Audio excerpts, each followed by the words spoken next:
Hello again. This is Duwan Booker, and this is the Tuesday Gospel Reflection for the 4th week of Lent. A reading from the Holy Gospel according to John. There was a feast of the Jews, and Jesus went up to Jerusalem. Now there's in Jerusalem, at the sheep gate, a pool called in Hebrew Bethesda, with 5 porticos. In these lay a large number of ill, blind, lame, and crippled.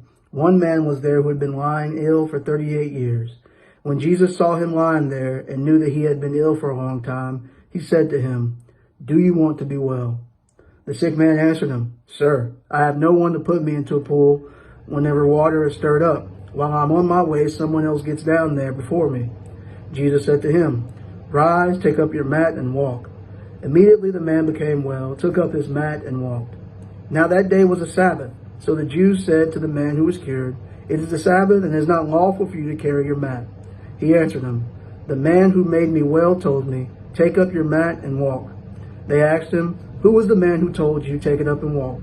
The man who was healed did not know who it was, for Jesus had slipped away, since there was a crowd there.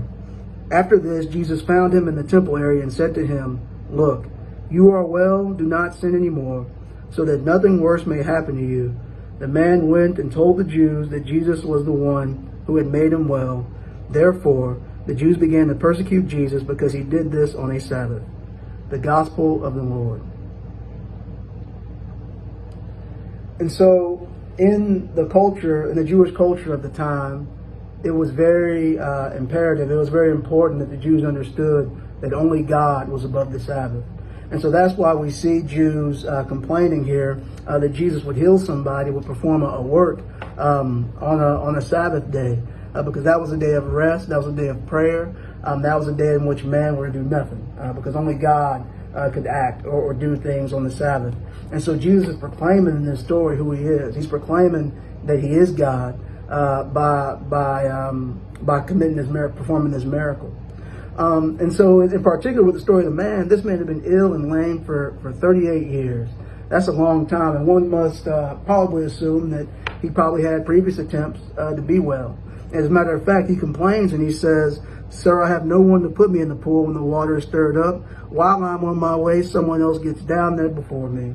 And so here we have a man who feels neglected, who feels second tier, second rate, because other people are always getting things ahead of him, and he's been ill. He's been waiting for a long time to be healed, to be changed. But yet Jesus singles him out and he says, "Do you want to be well?"